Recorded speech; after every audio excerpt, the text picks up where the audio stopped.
Bismillahirrahmanirrahim. Assalamualaikum warahmatullahi wabarakatuh. Innal hamdalillah nahmaduhu wa nasta'inuhu wa nastaghfiruh wa na'udzu billahi min shururi anfusina wa sayyiati a'malina. May yahdihillahu fala mudilla lahu wa may yudlil fala hadiya lahu. Asyhadu an la ilaha illallah wahdahu la syarika lahu wa asyhadu anna Muhammadan abduhu wa rasuluhu la nabiyya ba'dah. Ikhwati fillah rahimakumullah.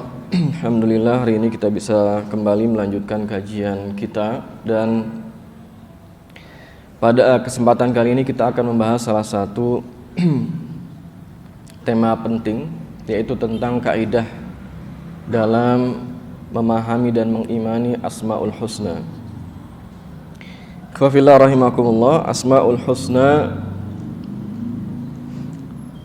secara bahasa al-asma artinya adalah nama-nama, jamak taksir dari ismun yang berarti nama-nama.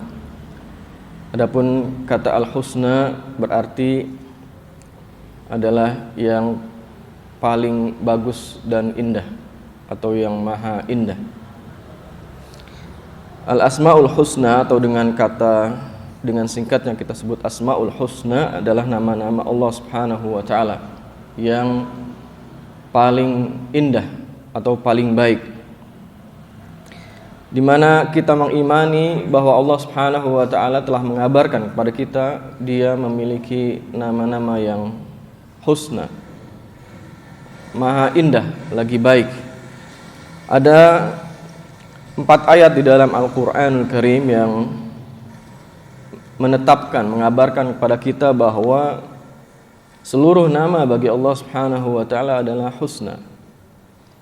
Di dalam surah Al-A'raf ayat 180 Allah taala berfirman, a'udzubillahi minasyaitonirrajim, walillahil asmaul husna fad'uhu biha.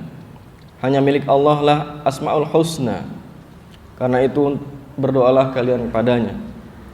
Kemudian dalam surah Al-Isra ayat 110, Qulid'ullaha awid'ur rahman ayyamma tad'u falahul asmaul husna. Kemudian dalam surah Taha, Allahu la ilaha illa huwa lahul asmaul husna. Dan yang keempat adalah dalam surah Al-Hasyr ayat ke-24, Allah Ta'ala berfirman, huwallahul khaliqul bari'ul musawwir lahul asmaul husna, ila akhiril ayat. Qafillah rahimakumullah, di dalam ayat-ayat tersebut di atas kita memahami beberapa kaidah penting yang telah dijelaskan oleh para ulama dalam hal memahami dan mengimani Asmaul Husna. Yang pertama adalah Asmaul Husna itu hanyalah milik Allah Subhanahu wa taala. Kandungan yang pertama atau kaidah yang pertama ini sangat penting.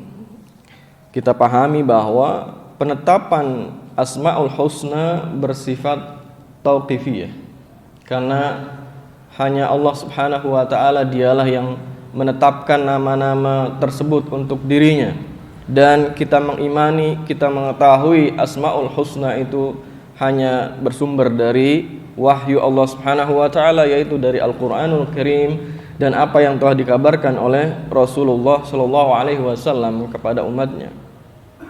Karena itu tidak ada jalan lain dalam menetapkan suatu nama bagi Allah Subhanahu wa taala, satu pun kita menyandarkan atau menetapkan nama bagi Allah Subhanahu wa taala kecuali ada kabar, ada wahyu yang menjelaskan dan menetapkannya, yaitu dari Al-Qur'an dan hadis-hadis yang sahih dari Rasulullah sallallahu alaihi wasallam. Dan kita dilarang oleh Allah Subhanahu wa taala untuk mengikuti, berbicara, mengimani tentang sesuatu yang tidak kita ketahui. Wala taqfu ma laysa laka bihi ilm, innas sam'a wal basara wal fuada kullu ulaika kana anhu mas'ula. Janganlah engkau mengikuti apa yang tidak engkau ketahui.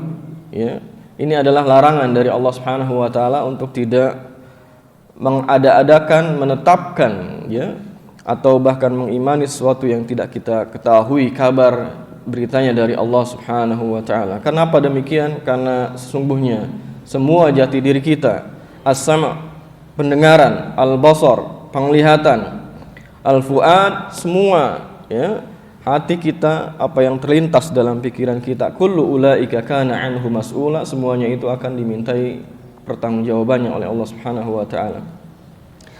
Ikhwafillah rahimakumullah. Kemudian kaidah yang kedua bahwa nama-nama Allah adalah maha husna sebagaimana yang Allah tetapkan bagi dirinya, yaitu asmaul husna. Al-asmaul husna, husna di sini adalah isim tafdil yang bermakna, yang berarti yang paling atau berada di puncak kebaikan, yang maha indah, di puncak kesempurnaan baik dan indah. Begitulah makna isim tafdil, yaitu kata husna di sini. Yang berarti tidak ada satupun nama yang lebih baik darinya. Dari kaidah yang kedua ini penting bagi kita untuk memahami bahwa seluruh nama Allah Subhanahu wa taala adalah husna, dalam arti yang sesungguhnya dan sesempurna, yang paling sempurna, bahwa seluruh nama Allah adalah maha baik, maha sempurna, tidak ada sedikit pun cacat dan kekurangan di dalamnya. Kemudian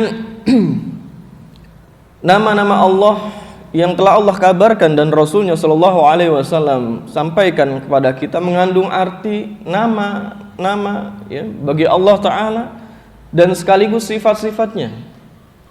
Ya, di antara kesempurnaan nama-nama Allah adalah nama-nama atau asmaul husna itu bukan sekedar penamaan tanpa sifat, tetapi dia adalah nama-nama yang sesungguhnya, ya, sebagaimana mestinya mengandung sifat-sifat yang mulia lagi sempurna, tidak sebagaimana nama bagi makhluk.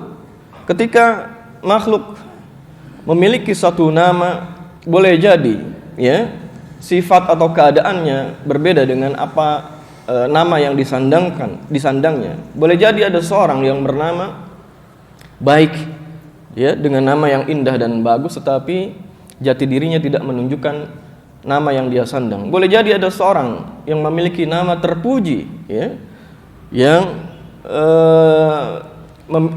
seharusnya, ya, mengandung suatu yang mulia, tetapi pada kenyataannya bisa jadi orang tersebut melakukan hal-hal yang menyelisihi namanya, yaitu dengan melakukan keburukan dan kemaksiatan dan seterusnya. Adapun Allah Subhanahu wa taala, seluruh nama-namanya mengandung arti nama dan sekaligus mengandung sifat-sifat baginya.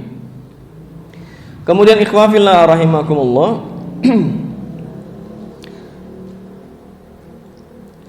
ketika kita membaca ayat atau hadis Rasulullah SAW yang menjelaskan nama-nama bagi Allah Subhanahu wa taala, yaitu asmaul husna, maka dengan demikian kita mengetahui apa yang ditunjukkan, apa yang terkandung dalam nama-nama tersebut berupa sifat-sifat Allah Subhanahu wa taala. Seperti kata Ar-Rahman, nama bagi Allah Subhanahu wa taala, Ar-Rahman, Ar-Rahim, yang berarti dan sekaligus menunjukkan bahwa Allah Subhanahu wa taala memiliki sifat memberi rahmat atau merahmati. Karena kita terjemahkan dengan Allah Maha merahmati atau memberi rahmat. Nama yang lain misalnya Al-Alim, Allah Maha mengetahui. Ini bukan hanya sekedar nama, ya, tetapi juga mengandung sifat bahwa Allah memiliki ilmu yang sempurna, pengetahuan atau ilmu yang maha sempurna, menunjukkan sifat ilmu bagi Allah Subhanahu wa taala. Kemudian Allah menamakan dirinya dengan Al-Ghafur atau Al-Ghafir. Sebagaimana dalam ayat misalnya Ghafirudz dzambi wa qabilut taub. Allah Maha Pengampun. Ini juga menunjukkan nama bahwa Allah adalah Al-Ghafur dan Al-Ghafir. Kemudian juga sifat bahwa Allah mensifati dirinya dengan sifat pengampunan atau pemaafan. Kemudian kaidah yang ketiga yang tidak kalah penting dan dijelaskan oleh para ulama kafilah rahimakumullah adalah nama-nama Allah tidaklah terbatas dengan jumlah tertentu. Terkait hal ini, para ulama menjelaskan pembahasan tentang hadis yang diriwayatkan oleh Imam Al-Bukhari dan Muslim. Diriwayatkan oleh Abu Hurairah radhiyallahu anhu bahwa Rasulullah sallallahu alaihi wasallam bersabda, "Inna lillahi tis'ah wa tis'ina isman Ya, mi'atan illa wahidan man ahsaha dakhalal jannah. Sungguhnya Allah Subhanahu wa taala memiliki 99 nama, 100 kurang 1. Barang siapa yang di dalam lafaz hadis ini Rasulullah mengatakan man ahsaha, barang siapa yang mengihsa'nya, nanti dijelaskan oleh para ulama, maka dia akan dakhalal jannah, dijanjikan oleh Rasulullah SAW dia akan masuk surga. Nah, para ulama menjelaskan hadis ini bukan bermaksud membatasi nama-nama Allah Subhanahu wa taala hanya berjumlah 99 nama. Tetapi Allah Subhanahu wa taala memiliki banyak sekali nama yang tidak kita ketahui ya jumlah sebenarnya. Ya, tidak terbatas dengan jumlah. Adapun yang kita ketahui jumlahnya adalah apa yang Allah dan Rasulnya Shallallahu Alaihi Wasallam kabarkan. Ya, di antaranya adalah 99 nama yang telah Allah kabarkan kepada kita. Dari mana kita mengetahui dan bisa memahami penjelasan atas hadis yang diriwayatkan oleh Imam Al-Bukhari dan Muslim tersebut dengan makna tadi, yaitu sebagaimana yang doa yang dipanjatkan ya oleh Rasulullah Shallallahu Alaihi Wasallam yang menunjukkan hal tersebut. Rasulullah berdoa dengan doa yang diajarkan kepada kita, Allahumma inni abduk wa ibnu abdik wa ibnu amatik nasiyati biyadik madin fiyya hukmuk adlun fiyya qada'uk. Di dalam doa ini yang panjang, yang cukup panjang, beliau mengatakan as'aluka bikulli ismin huwa lak sammaita bihi nafsak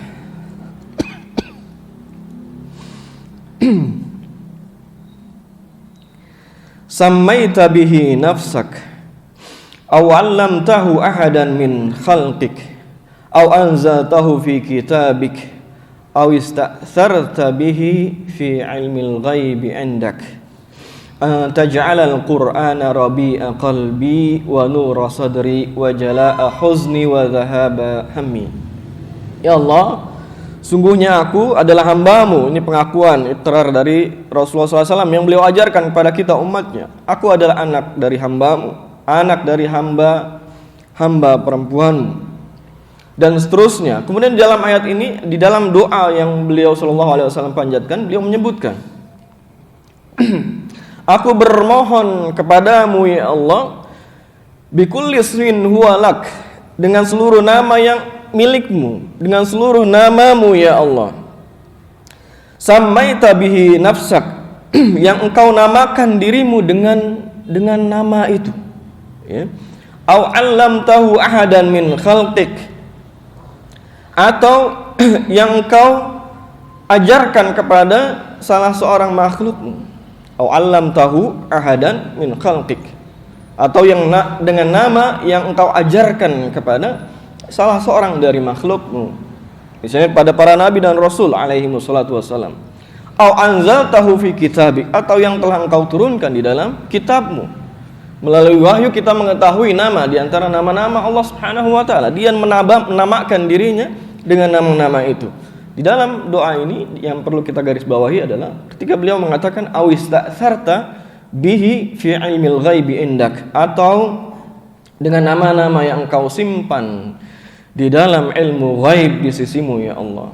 Ini bermakna Allah memiliki nama-nama yang diantaranya ada yang dikabarkan, diberitahukan kepada makhluknya, yaitu para nabi dan rasul alaihi wassalatu wassalam, kemudian kita mengetahui dari jalan wahyu, dan ada juga yang tidak Allah kabarkan kepada para makhluknya.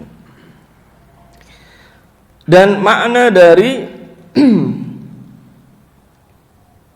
apa yang tadi dalil atau hadis yang diriwayatkan oleh Abu Hurairah radhiyallahu an tentang man ahsaha dakhalal jannah, kata ihsa ya ditafsirkan oleh para ulama mengandung 4 tingkatan ya.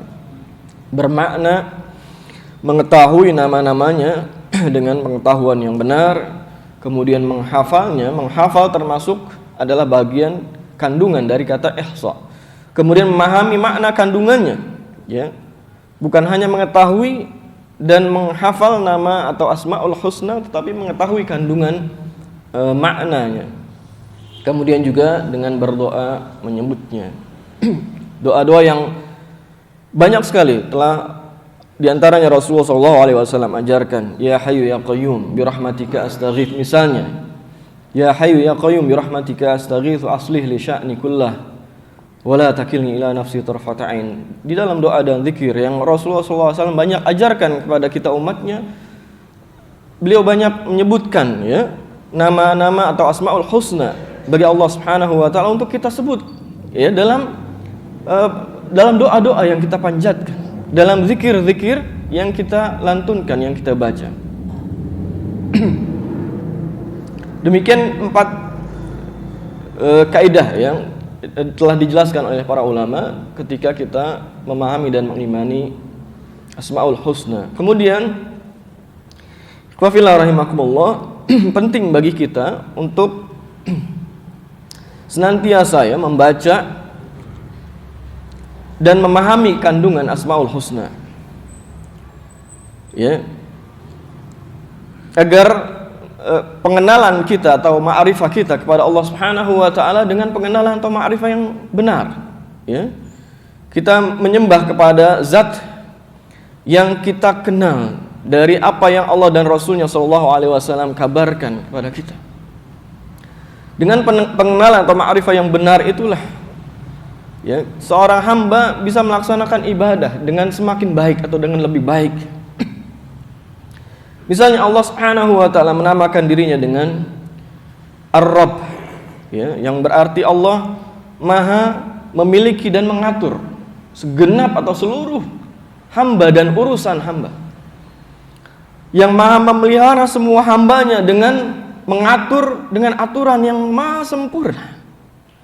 Maha sempurna aturan atau tadbir ya yang Allah Subhanahu wa taala berikan ya. Allah Subhanahu wa taala memberikan berbagai macam nikmat kepada hambanya dengan fasilitas ya yang begitu sempurna. Kemudian juga ada banyak nama yang memiliki kedekatan arti dan makna. Ya, di antaranya yang mengandung makna pemberian ampunan. Allah Maha mengampuni hambanya. Misalnya dalam Asmaul Husna Al-Afu, ya, yang berarti Maha memberi maaf. Ya. Kemudian Al-Ghafur, Al-Ghafir, kemudian juga At-Tawwab. Ya. 4 nama ini mengandung arti yang dekat, yaitu Allah Subhanahu wa taala Maha Pengampun bagi hambanya, dan ampunan Allah Subhanahu wa taala dalam bentuk yang sempurna. Ampunan Allah Subhanahu wa taala atau maghfirahnya terbuka siang dan malam bagi hamba-hambanya. Sepanjang kehidupan manusia, sepanjang mereka ya masih hidup di muka bumi ini, Allah Subhanahu wa taala ampuni. Bahkan ya fil mahsyar, fil akhirah, di akhirat kelak Allah Subhanahu wa taala memberikan ampunan ya kepada hamba-hambanya yang Ia kehendaki. Dan Allah Subhanahu wa taala begitu gembira melihat hamba-hambanya yang mendekatkan diri kepadanya dengan bertaubat kepadanya. Karena itu seorang hamba yang beriman dan memahami Asmaul Husna, khususnya yang mengandung makna Allah Maha Pengampun ini, hendaknya mereka tidak putus asa dari rahmat Allah Subhanahu wa taala. Tiap kali mereka terjatuh, terpuruk dalam kemaksiatan, dia harus segera bangkit dengan bertaubat, beristighfar, memohon ghufran, ampunan atau maghfirah dari Allah Subhanahu wa taala. Tidak boleh dia kemudian berputus asa. Dan ini adalah salah satu ya jalan-jalan syaitan dalam menjerumuskan ya Bani Adam, yaitu putus asa dari rahmat Allah Subhanahu wa taala. Tidak boleh. Kemudian di antara nama-nama atau Asmaul Husna yang cukup banyak adalah nama-nama bagi Allah Subhanahu wa taala yang menunjukkan bahwa Allah memiliki sifat melimpahkan kebaikan, memberikan kebaikan, mencurahkan anugerah kenikmatan dengan limpahan curahan yang tidak terbatas dan sangat banyak sekali. Allah Subhanahu wa taala menamakan dirinya dengan Al-Bar, menamakan dirinya dengan Al-Wahhab, menamakan dirinya dengan Ar-Rahman, Ar-Rahim. Allah adalah Al-Karim, Al-Akram, Ar-Rauf. Allah adalah Ar-Razzaq, Ar-Raziq, Al-Mannan, Al-Jawad, dan seterusnya. Banyak sekali nama-nama Allah Subhanahu wa ta'ala yang memiliki kesamaan di dalam kandungan sifatnya, bahwa Allah Subhanahu wa ta'ala memberi semua bentuk kebaikan dan kemuliaan kepada hambanya. Dan pemberian Allah Subhanahu wa ta'ala, karunia-Nya, kenikmatan itu meliputi semua makhluknya. Semua makhluk diberi. Bukan hanya mereka yang beriman kepada Allah Subhanahu wa ta'ala, hatta sekalipun orang yang durhaka, kafir kepadanya, di muka bumi ini tetap diberikan kenikmatan oleh Allah Subhanahu wa ta'ala. Tidak serta-merta orang berbuat maksiat, melakukan kekufuran kemudian dicabut nikmatnya, tidak. Tetapi Allah tetap berikan. Banyak di antara mereka yang mendapatkan kejayaan di muka bumi, padahal mereka tetap dalam kufuran atau kafiran mereka. Ini di antara nama-nama yang banyak sekali Allah telah kabarkan kepada kita bahwa Dia adalah Maha Pemurah, Maha Penyayang, Maha Pemberi rizki, dan dengan pemberian yang berlimpah. Ini diantara contoh ya Asmaul Husna yang Allah dan Rasulnya SAW telah kabarkan pada kita, baik dalam ayat Al-Quran Karim maupun hadis-hadisnya yang sahih. Demikian ikhwah fillah rahimakumullah beberapa kaidah dan contoh dari Asmaul Husna, kaidah dalam kita memahami dan mengimani Asmaul Husna. Semoga bermanfaat dan menambah keimanan kita sekalian. Semoga Allah Subhanahu wa ta'ala berikan kita hidayah dan taufiknya. Wallahu a'lam bishawab. Wa sallallahu ala nabiyyina Muhammad wa ala alihi wa sahbihi wasallam. Subhanakallahumma wa bihamdika asyhadu an la ilaha illa anta astaghfiruka wa atubu ilaik. Assalamualaikum warahmatullahi wabarakatuh.